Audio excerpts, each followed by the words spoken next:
and we'll pose the questions to her throughout the webinar. And so, as many of you know, we had the death of our late founder, Mrs. Barbara Jonas. And so this webinar and lecture series is in honor of her. It's the first webinar in honor of her memory. And so it's the Barbara Jonas Memorial Lecture Series in Veterans Mental Health. And it will feature several webinars on veterans and mental health, starting with this one today. And it'll also culminate with a live lecture at our Scholars Conference, which takes place in October in Washington, D.C. And so it will be live streamed, that lecture. So if you would like to join us, please feel free to stay tuned for updates on how you can log in and view that lecture as well.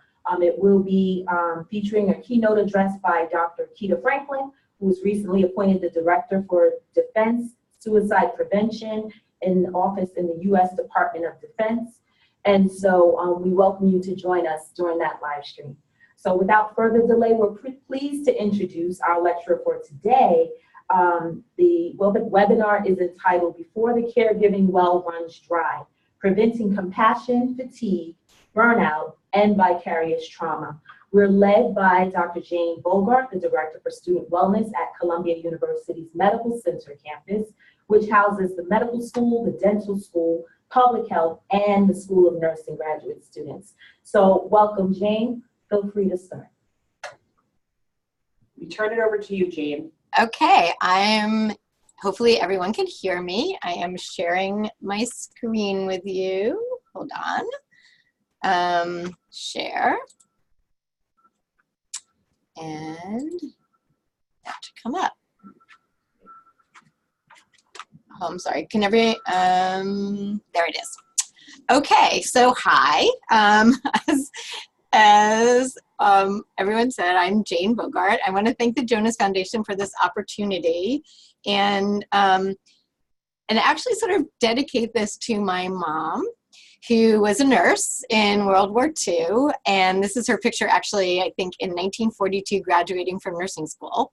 But it's interesting how life comes full circle in that a lot of my growing up was around her being a nurse and her nursing skills and how her caregiving, which was sort of inculcated into me. And now I find myself working at a health sciences center where the bulk of my job is to actually give care to people who are caregivers.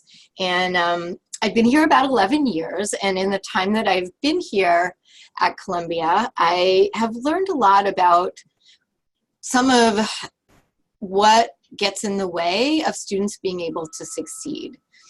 In the time that I've been here, aside from working full-time, I've also gotten my doctorate and had family dynamics to deal with. So many of us have multiple pulls on our time, and I'll talk a little bit about how those things may or may not work together to do some prevention and caring for yourself. I'm really going to focus on talking about what compassion, fatigue, vicarious trauma, and burnout are, and then some strategies and ways of engaging with yourself and with the organization in order to prevent some of the negative effects of those things. So I want to start with talking a little bit about emotion itself and emotional resonance. My co-presenter for a keynote that I did last week, his name is Tim Cunningham, and he actually runs a compassionate care initiative at UVA School of Nursing. And we were talking a little bit about how as caregivers and just as human beings, we resonate with the emotions of other people.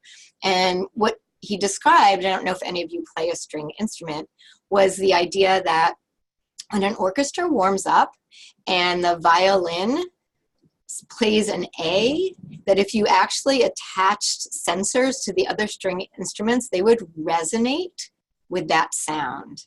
And I thought that was really fascinating, and the idea that we at certain levels resonate with one another, and what a key role actually music plays in our ability to feel things, and in how we feel sadness or joy or fear. And when you think of a horror movie, that often the soundtrack itself is what gives you the fear. If you actually watch a horror movie on mute, it's not quite as scary, and sometimes actually even humorous. So this idea of that inside of us, we react emotionally, we have resonance with other people. And the idea is that emotions and feelings are different things. So we feel based on an emotion that gets picked up in us. And then sometimes what we think will create a certain emotion in us, and then we attach a feeling to it. So these things are all intertwined, but the emotion is a thing that you feel that at deep, deep level, and then the feeling is how you explain that emotion. Okay? And so when we think about the differences between our emotions, our thoughts, feelings, sensations, moods, and affect, which is important to think about when we're talking about compassion fatigue and burnout, is that, again, the emotion is aroused before you actually feel. The feelings are the mental association that you have to a certain physiological state. And a mood is a more diffuse way of thinking about it. So someone might say that I'm in a bad mood, but there are specific feelings that are attached to that mood. And then a general affect is everything put together. So when we say someone has a blank affect, it means that they can't access any of their emotions or feelings. Okay, so things just to keep in mind as we talk about what we talk about emotion and sensation and empathy and thoughts and feelings.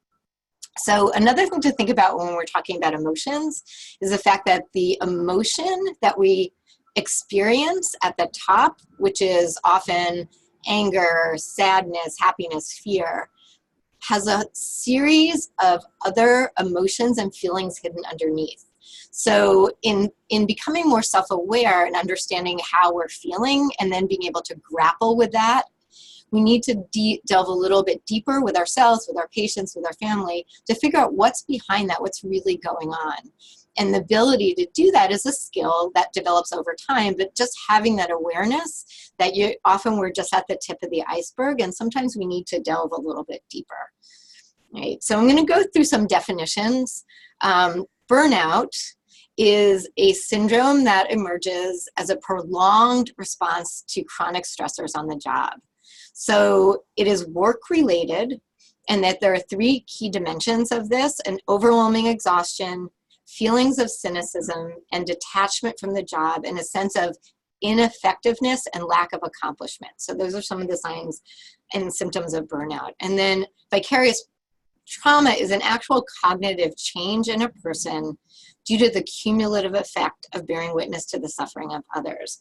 And the way I like to explain that for myself is that I work a lot with people who are in distress. I've dealt a lot with suicidality and suicidal ideation in students. And actually at a previous job, we had 6 student suicides in 1 year. It was very traumatic for the campus, for everybody. And so we built a new building here at Columbia. And when I went to see the building, it is actually an amazing building with beautiful views of Manhattan and the river.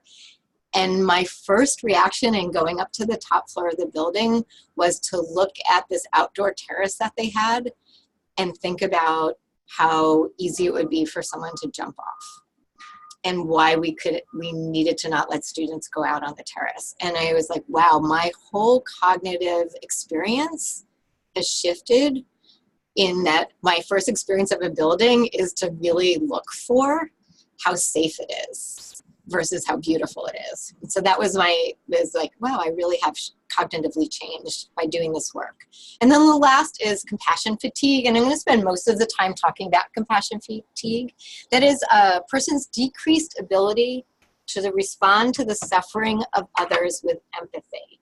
So it's when you feel empathically depleted and you have a decreased ability. Now, I would argue compassion fatigue is actually the bigger umbrella under which burnout and vicarious trauma fit. So compassion fatigue almost precedes burnout, but burnout happens over a long period of time and is very work-related, whereas compassion fatigue is a little bit more about who you are and where your compassion has been placed and how much your well is dry. Okay. So just some data. What we know about burnout, for example, is that there's been an increase in prevalence of burnout among physicians, but also among nurses and other healthcare workers. One of the stats on here is 35% of hospital nurses have a high degree of emotional exhaustion, and 18% of registered inpatient nurses had depression versus a national prevalence of approximately 9%. So I know from the lived experience of dealing with our students here that people are struggling with depression, anxiety. We probably have 1 out of 3 students who at some point has been diagnosed with some sort of anxiety disorder. And so these are things that that really impact people's ability to function academically, to function personally, and to function professionally. Right? And what we know about nurse burnout and specifically are that the causes tend to be mostly internal bureaucracy, so bureaucracy either at the at whatever institution, the academic institution, or a hospital institution, your work-life balance. So this idea of having to probably be a caregiver in multiple dimensions of your life with not a lot of time for yourself. Regulatory compliance, which I would argue is a lot about bureaucracy. EHR, so again, mechanisms and bureaucracy, and sort of down a little bit less are other people interaction, so physicians and patients. But most of the causes of burnout really tend to be systems and processes, okay?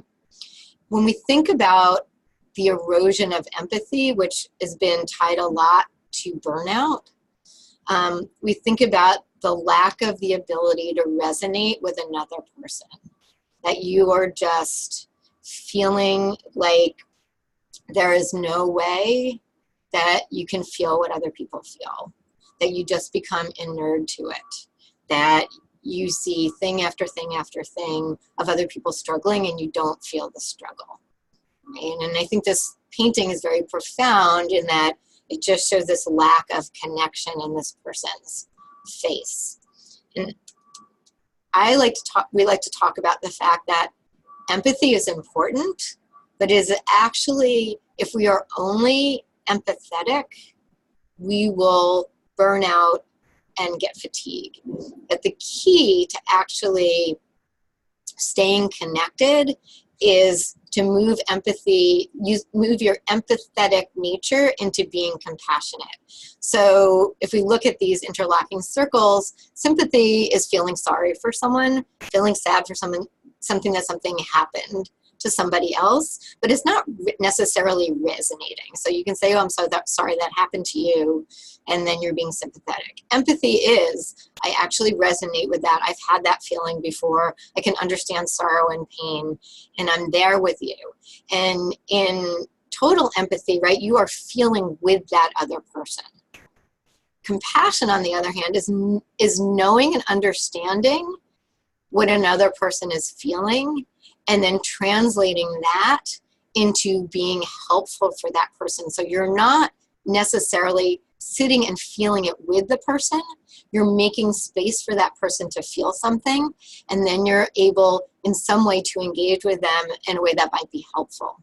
So for example, when someone will come to me in severe distress, let's say over a relationship breakup, I've had relationship breakups. I can certainly understand and empathize with that person, but I am not there with them feeling their pain. I am making space for them to have their pain, and then to talk through with them what might be helpful, and even doing some psychoeducation around how painful breakups can be. Right? So I really want to focus on that switch to feeling compassion, and then what happens when you're starting to be so compassionate all over the place that you start to lose some of your compassion. So if we go back to the orchestra metaphor, empathy is feeling the pain that everyone's feeling, and yet you can't make music together because everyone is impaired by their feeling the pain of the other people. Whereas if you're talking about compassion, you're talking about working with the person to help make music together. Okay, so that's my metaphor. And if we work if compassion and achieving compassion is really the goal, right? We want to build some resilience into our lives, our ability to refill our well through being more resilient. And I would argue that the basis of that is self-care. We're going to deconstruct self-care a little bit because I think it gets a bad rap. And this is an Audre Lorde quote, that caring for myself is not self-indulgence, it is self-preservation. And that is an act of political warfare. So I think that what happens with us a lot is we have some obstacles or fears around the term self-care. And people will say, I'm too tired, I don't have the time to take care of myself. I have so many other commitments. More important things need to take precedence. You know, something urgent is happening or something unexpected or unrealistic. And often in self-care, you may or may not feel the result immediately. And so without an immediate result, sometimes it just doesn't feel worth it. Right? And then some people are thinking, if I care for myself, I'm going to have to expose myself emotionally, or I'm going to lose my self-composure. Or, wow, I just feel guilty taking care of myself and all these other people are suffering.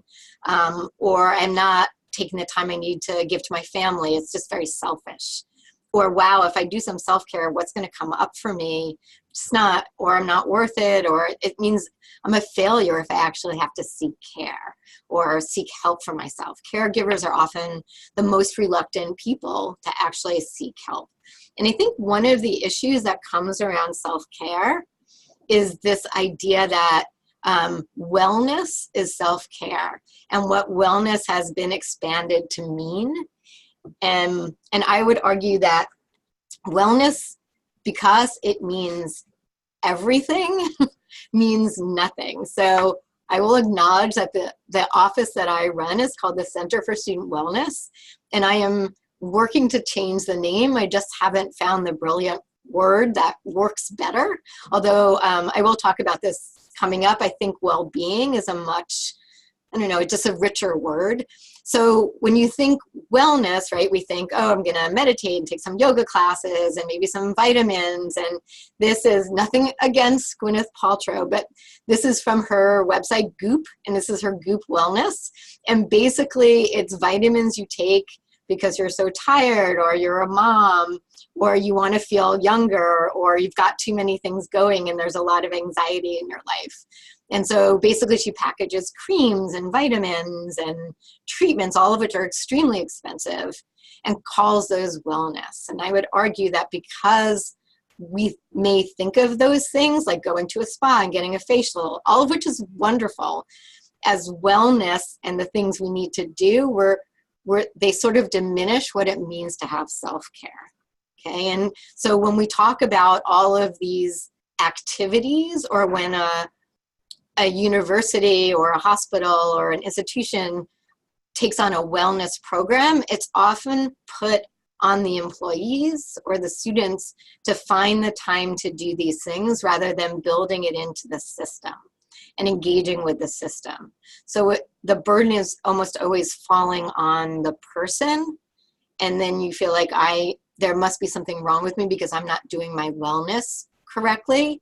And I'm going to talk a little bit about why an individual solution is just not sufficient to increase compassion. You really need to engage with the system. And I'm going to talk about how both the system and the person can operate together. And so when we think about how we operate in a world, and the way I look at things through the lens of public health, which is in my background, is that all your individual, interpersonal, organizational, community, and public policy realms all interact. So if we're only working at an individual level, sending you to do medication or yoga, or telling you to take more time to exercise, again, all of which is great. What I often hear students tell me is, you know, you're kind of like patching me up to go back into a toxic environment, then the environment's not healthy, or the policies aren't promoting of our well-being. And so I like to think about how do we work at the different levels of a system in order to provide what people need to have well-being. And another way to think about it is, this is a slide from ProQuil, which is an actual assessment where you can assess your level of professional quality of life and your compassion fatigue. And if you go onto their website, you can actually use that tool to figure it out for yourself. It talks about the fact that your work environment, your patients or clients, and your personal environment all interact in a way that depletes your ability to feel compassion. And that would lead to your exhaustion, frustration, and your depression through the work environment, which would be your burnout. Whereas they also, the same things can lead you to what we call compassion satisfaction, which is actually feeling good within the role that you're doing. If you think back to the slide that we had about burnout story, like what causes burnout in nurses, most of that was about systems, and so little of it was about patient and professional or colleague interactions. And most people draw their satisfaction from the work that they do where they interact with other people. Okay, so we're looking at, like, what is it in the client or work environment that's zapping the compassion out of people? And then what is it in a personal environment where you might bring some previous trauma to your work, or you might have had some traumatic thing happen, or the work itself is traumatizing to you, that might cause you then to feel some of that secondary stress or vicarious trauma, which then will contribute to your compassion fatigue. So we're looking at this complex interaction of a compassion well that you need at work, with your patients, and in your personal environment.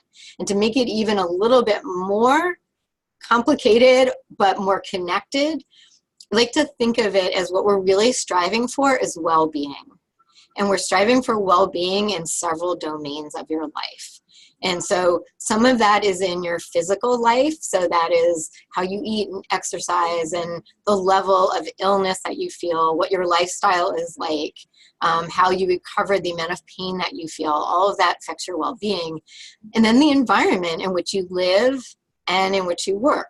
What is it like? How comfortable is it? What's the air quality, the temperature, the light, your connection to nature? We talk a lot about healing being connected to your senses, and the fact that we often put we put people into healing environments that are sensory deprived. Often rooms are very white and sheets are very, non-tactile, and so people will bring in like stuffed animals and flowers to bring in color and to create a more healing environment. But you're working in those environments all the time. So we know there are 5 basic senses, but there are about 21 different senses that if you're in an environment that's stimulating your senses, your sense of well-being is increased. So where's the softness? Where's the color? Where's the art? Where's the comfort? Where are the spaces that people need to both socialize and also retreat? We know that these are basic human things that people need. And so if you look at your psychological needs, right, we're thinking about you need some stress, right? But if it's too much, where's the support? Where are the strategies to help deal with that? You need some rest. Rest is a very key psychological need. And so where are your breaks? Where's the capacity to take holidays? What are the break places like where you take breaks? Do you have some quiet or solitude? And then purpose. So is the purpose of your life, the things that you valued, aligned with the place that you work, the work that you're doing academically, and what's happening in your personal and family life? The other aspect of psychological well-being is autonomy. And I cannot emphasize this enough, and we'll talk a little bit more about it in systems, but your ability to have agency in your personal life, in your work, and in your interactions with patients is key to your psychological well-being. And then the continuous learning, which we're hoping all of you are doing because you're all tending to be in school in a doctoral program. And then the final aspect of well-being is your social well-being, your relationships. both with your colleagues and your friends and your family, the dynamics in those relationships, the hierarchies, your ability to feel seen and heard, how you are within your community, a sense of belonging and connection, giving back, right? And the idea of your transparency in the dynamic with the people who are advising you or managing you. Again, that give and take, that is so, so key to your social well-being. And so those are the things that we really want to strengthen in you and in your environment. And to supplement that by creating policies that might actually help you in keeping your compassion well filled. Okay, so I'm going to talk through that a little bit. So what now? I am going to use some Muppets. I just want to let you know that Muppets make me happy and give me joy. And so I like presenting with them. And so I want to share that joy with you. So we're going to go forward and talk a little bit about what I call the ABCs of keeping your well filled. Okay, and we're doing that at an organizational and a personal level. So awareness at both levels. Organizational is being respectful, and personal is just being. And then the C's are at an organizational level, connection and a culture of empowerment. And at a personal level, creativity, connection, and self-compassion. So we'll go through each of these things. I'm going to start with awareness. And we're going to talk a little bit about self-awareness. Right? So sometimes we work so hard and we're moving in so many directions that it's hard to take that time to think about, like, where am I? What do I want? And we would argue that self-awareness has many dimensions to it, or 4 specific dimensions. One is, what is it that you know is known only to yourself? You know, and that may be your perfectionism or your sense of feeling like an imposter. What is it that other people know about you? Right? With something that's known to all, it might be your ability to connect with patients, or your fierce intelligence or commitment to learning. What are the things that other people see in you that you don't know about yourself? And some of those may be wonderful things, and some of those things might be hard to hear. But how can you then be open to letting other people take that blind spot in you and open your awareness? Okay, because it's really helpful. And I'll give you an example of myself. I pride myself on being extremely self-aware and intuitive and all of these wonderful things. And I had been struggling with one of my team members who seemed very unhappy. And one day after a staff meeting, I asked them to stay back. And I said, you seem like you're in a bad place. And the response to me was like a very forced smile and a, no, I'm fine, everything's fine. And left, and I knew inside everything wasn't fine, and I couldn't, I went through in my head, like, did I not ask the right questions? Is it about me and they don't want to tell me? All kinds of awareness. And then finally I said, I went into that person's office and sat with them, and I said, I know something's not okay. Like, I senses that something's not okay. And the person said to me, when you ask me if I'm in a bad mood, it's not open enough for me to have space to tell you really where I am, because you're assuming it's about me and it's my mood. He said, it would be so much more helpful if you said to me, tell me, I sense something is going on. Can you tell me about that? And it was so amazing to me, because it's something I would do so easily and readily with a student who came into my office, or a patient or a client, and I didn't do it. And I was like, wow, what a blind spot. And it was hard to hear, and it was a little bit unsettling, but it made me so, my team member felt heard, and then I was able to fix the behavior so that it would open up the connection between us. And then there's parts of yourself that are just not known to yourself or to other people. And that's what we keep exploring as we go through life. Okay. The next is the organizational awareness. So this is a wonderful report that was done by Noel. I actually have all these resources at the end, so when you access the slides, you'll be able to get the resources. But this was a study that was done by Noel on well-being at work. And they sort of base it on the Maslow's hierarchy of needs, the things that we really need to both function and then to thrive. And they divide it into 5 different categories: feeling physiological health and comfort at work, safety and security and stability, a sense of belonging through relationships and connections, a sense of esteem through self-worth and respect, and self-actualization through purpose and meaning. And I use some of these throughout the presentation, but it is amazing how just implementing several of those things within an organization or things at different levels can create such a sense of well-being for employees and really increase the sense of the well of compassion that people have in a workspace. Okay. So for example, the physical health and comfort that they talk about are just offering connections to nature. So is there any visual access to daylight? Is there any greenery or plants in your environment? We know that people really need that, seeing the world and that light in their life. We talk a lot in our job about decibel level. So if you're going into a cafeteria to eat your lunch and to recharge, and it's extremely noisy, it's going to be very challenging to recharge. So where's the quiet space? Where's the retreat that you can have?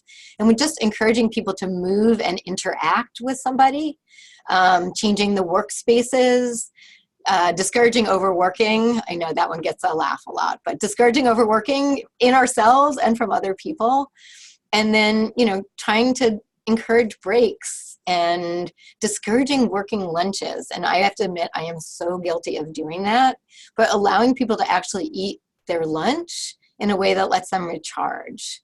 And then we talk a little bit about walking meetings, harder to do if you're doing something that is confidential, but I have started implementing those with some of the people that I work with. And it's actually really, when the weather is nice to go outside, it's wonderful. Okay, so the next is to be respectful. One of the interesting things about working in a learning environment is that students will learn theoretically, and this is probably maybe true for you as well, like theoretically how things should be and how people should relate to one another. And then they get into a setting and the people who are their mentors or their role models are actually not acting in a respectful way toward the patients, towards the students. I hear a lot of dynamics about people with their advisors or PIs where it's not, their environment isn't something that really invokes a sense of respect, right? And some of that has to do with hierarchy and how tired other people are, and people's personalities. And it's incredibly troubling for all of us. And when you work in a toxic environment that doesn't encourage respect for one another, right? It can definitely really deplete you. And it can be numbing day after day to go back into that, where you start to, in order to survive in that environment, you start to numb your own sense of feeling, because that is a survival tactic for that. Okay, so they talk a little bit in how in a workplace you can do that. So, including employees into how space is designed.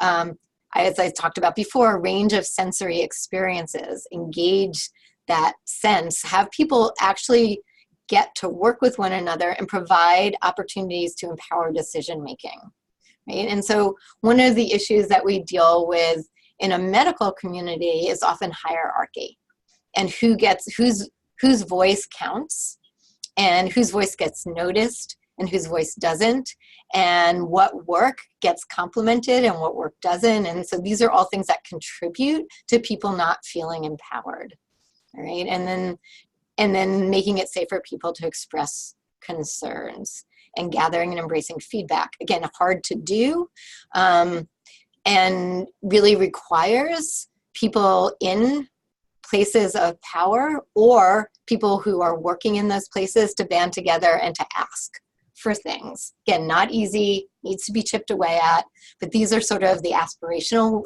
ways that you would want to create a workspace that endures self-respect and self-worth and respect. And then for yourself, we talk about being, right? And we talk about it in terms of mindfulness. And mindfulness can mean so many different things to so many different people. There is not one way to be mindful, but it is about being present.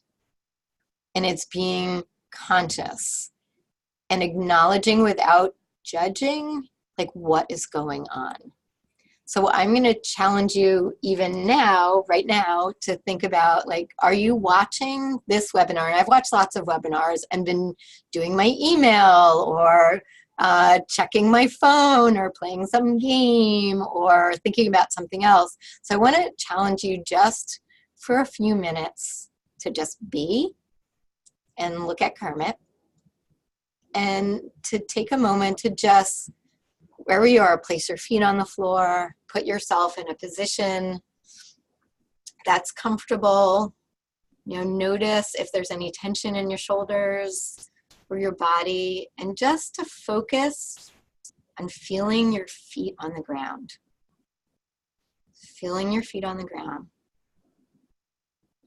Just noticing the sensations of your feet on the ground. And now just take a second to notice any ambient noise or sounds you might hear. So I'm in New York, I can hear machines outside my door paving the street. And the quiet hum of the air conditioner.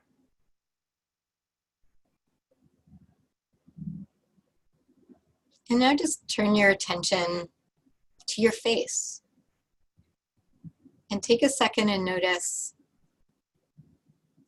what you're doing with your mouth. Are you gritting your teeth? Just relax your jaw a little bit. If your eyes are open, you can just look at some fixed spot in space, or you can just close your eyes. Just take a breath, just breathe. And again, ground yourself in your feet.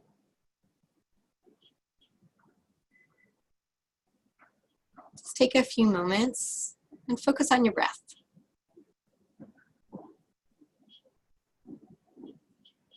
Just feel the air breathing in, your lungs filling up, and then exhaling. Feel the air go through your nose as you exhale. And that's all you have to do right now.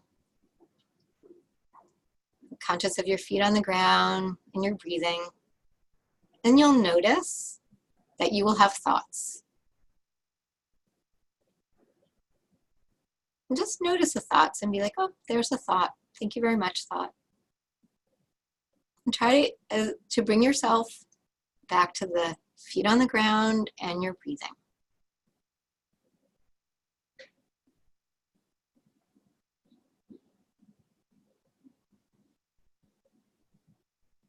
And it's always challenging to not go to thoughts, but the goal of being present is to know that you're having the thoughts and not necessarily engaging with them. Okay, so one of the things that anxiety does is it leads us to the negative, pessimistic side of ourselves. When you are stressed and anxious, it is not an emotion or a sensation that's going to take you to a happy, positive place. And so just quieting for even 3 minutes. Sometimes I'll tell people, just take 3 breaths. Take a second and really just 3 breaths. Count 5 on the way in, 5 on the way out. And do that 3 times. It gives your body a chance to just be. And in that moment of being, you can refill your well.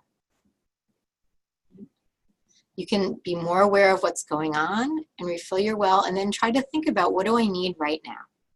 Sometimes I tell people, if you don't have a space to do that, and you don't have a lot of time, like just go to the bathroom, lock yourself in a stall, sit on the toilet, and just breathe 3 times. And then come out and see how that impacts you and if you're feeling in a better place. Okay. And there are lots and lots of ways to do this, right? Some people do it through prayer. Some people meditate. Some people take a walk. Some people will eat something. Some people will squish a ball or rub a rock. Those are all ways of keeping yourself present. Okay, really important. The next, or we're going to the C's of ABCs, is connection. And I can't tell you how many times, and I'm guilty of this myself sometimes, that I've been in a room full of people and we're all sitting there and we're all on our phones. And we're not really like talking to one another or looking at one another. I definitely see it in New York when I go on the subway. Everyone's on their phones. No one's really connecting.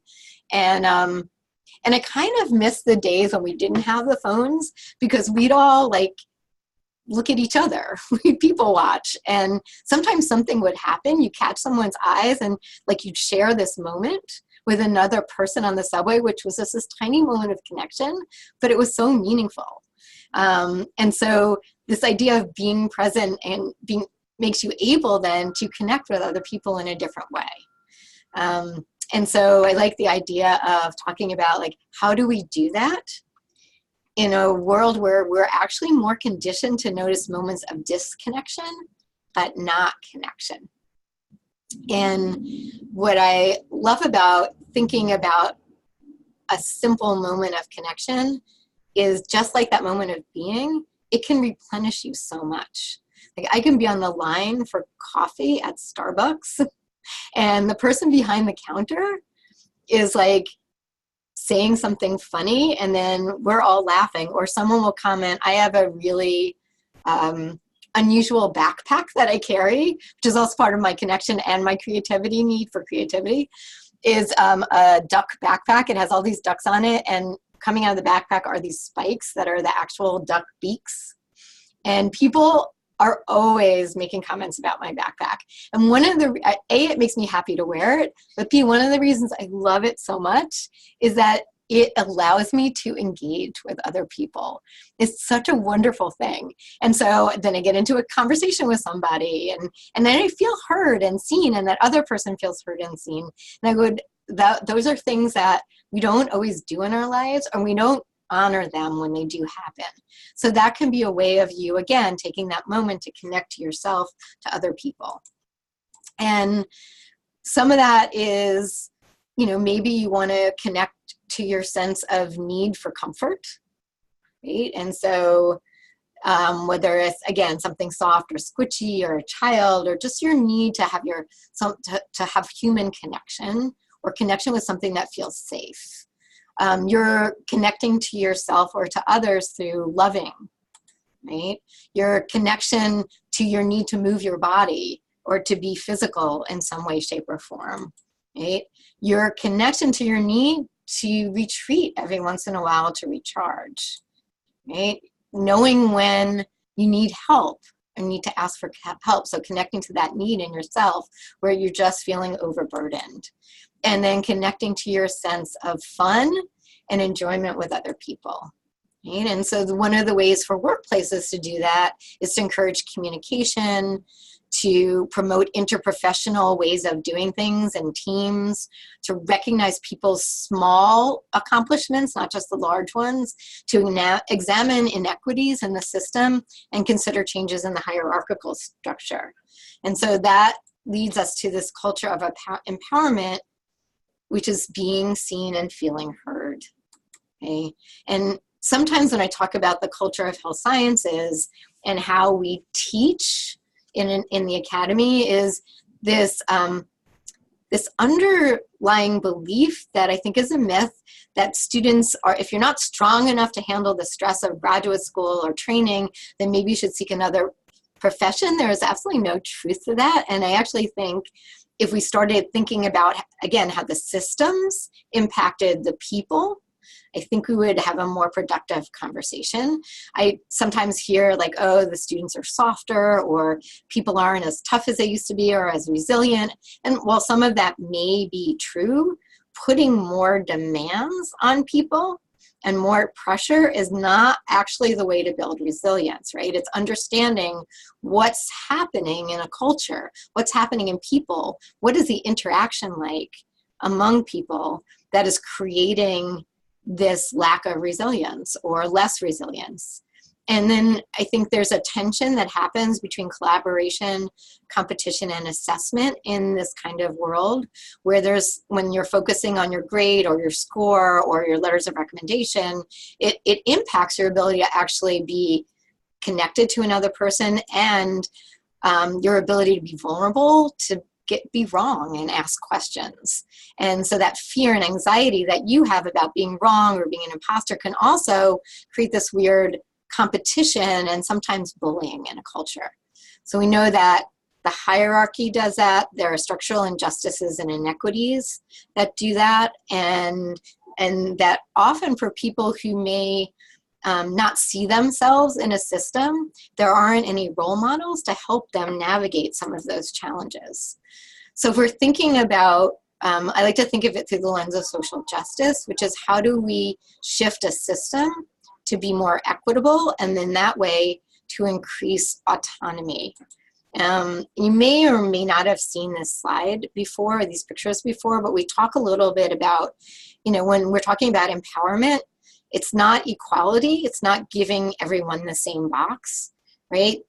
There's something about equity, but it's still not actually dismantling a system, which we would argue is liberation. Right? So the wall is, you have equity, but the wall is still there. You're still not in the game. And I would even argue with liberation that you're still outside the field. And so what we're really looking for is, I would say, integration or inclusion, in a way that I actually want to see those people in the picture sitting in the stands and being able to sit in multiple places, not just in the bleacher seats, where the people of privilege have the better seats. So, and you may have your own idea about how to make that happen in your work environment or in the world, but that is the way that I've been thinking about it lately, is we need to sort of fix the system in order to have the autonomy, the participation, the respect, and the compassion. And so if you take an empowerment approach to that, the things on the left side are the things that I really, really think have to be looked at and adjusted in a work environment. And those are things that I'm chipping away at in my little system here at Columbia, but also working with students to try to do in their own lives and in their own systems. Right? And if we're looking at a workplace that leads to that offers more choice and autonomy, these are some of the things that can be done. Allowing you to personalize your place of work is really important, right? Providing entitlement-based, eliminating things that are entitlement-based, incorporating values about social good into the mission, thinking about how hierarchy happens, where people sit, how they do their work, understanding other people's work in the work, what other people do, and valuing the contribution of others. Okay? And then I'm going to leave you with, which we did a little bit of the mindfulness, but really cultivating self-compassion for you, right? Being kind to yourself, being present, understanding that you are a human being and that all human beings struggle.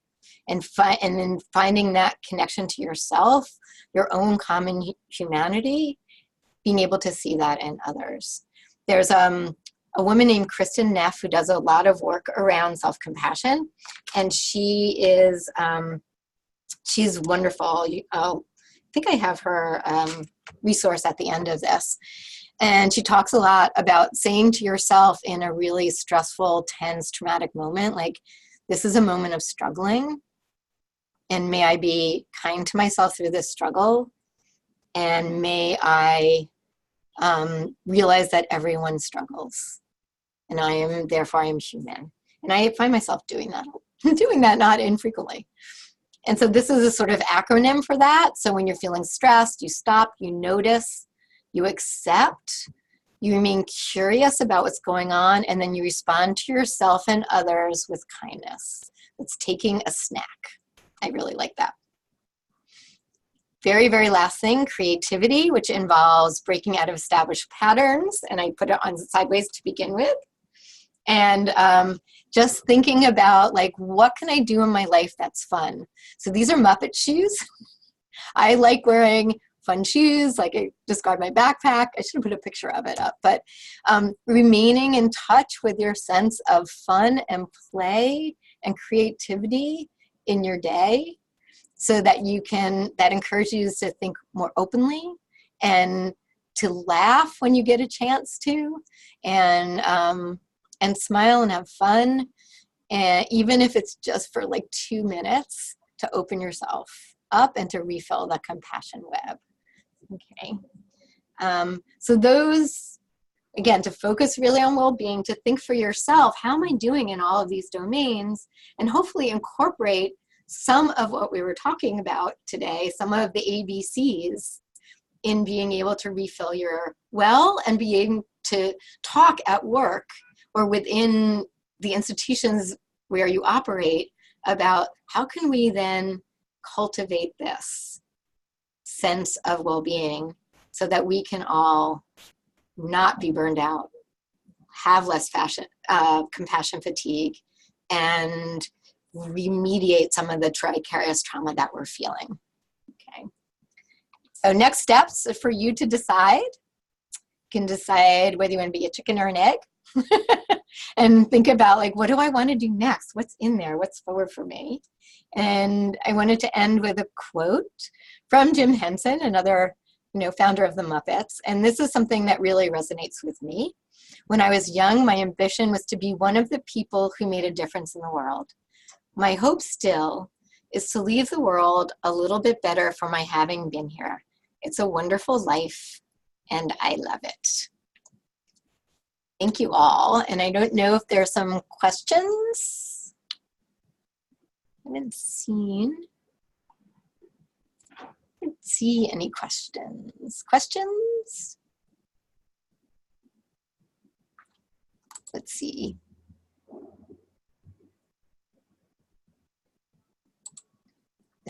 Whoop. Hi, Jane. Yes. There was a question. Okay, let's see. So I see, what do you suggest for staff RNs to do to start to implement some of the ideas in the workplace? Sometimes there are a lot of hoops to jump through. That is incredibly true. I am definitely a strong believer in baby steps and in engaging with other people who are like-minded across disciplines. So my guess is that if the RNs are feeling this, so are other people in other disciplines, and starting to have that conversation about, like, well, what would work? And maybe presenting some of the things that we talked about, or sending articles to people who have a little bit more ability to change things. Could be helpful. I also am a believer in starting with yourself. So maybe instead of waiting for the organization to start, that you decide within your division, within your cohort, to do that, right? And so you're modeling for other people what you'd like that to be. And then all of a sudden, your division is getting, I don't know, just being a lot happier, being a lot more engage with one another, and then that might be contagious to other people. But I do think finding allies throughout the system is a very important thing to do. And thank you for the engaging and affirming comment, whoever said that. And someone said that they schedule potlucks and karaoke or a night out together. And all of that is great. It does, and maybe there are things you can even do, like within the workplace, or allow the workplace to give you time to do those things, because that can be so helpful. let's see, may I use I think you can. So the question is, may I use the recording of my undergraduate capstone course as a resource in our module on resilience? I think that would be fine. I think the more that we can like spread the word, the better it is. And actually my next slide has some resources. There's a great podcast on NPR about resilient nurses. There is a website called the Courage of Care Coalition. And then the University of Virginia School of Nursing Compassionate Care Initiative and the UC Berkeley Greater Good website is a wonderful resource of figuring out more about self-reflection and self-kindness, and they have activities and TED Talks and quizzes you can take. And then it also recommend just for yourself the ProQuill to do to sort of assess your own level of resilience and where you are in compassion fatigue and burnout. And then maybe the ability to think about what you want to do for that. So, any other questions? I think we have, how long do we have? 3 minutes. Yes. And I'm happy to be a resource for people as well. So I can actually put up my, the first slide that has my contact information on it. So feel free to reach out to me. I'm more than happy to do that. Oh, I love the idea of positive messages. So someone has a department that has a whiteboard where they write messages, wonderful Wednesdays, throwback Thursdays. That's really fun. I love that.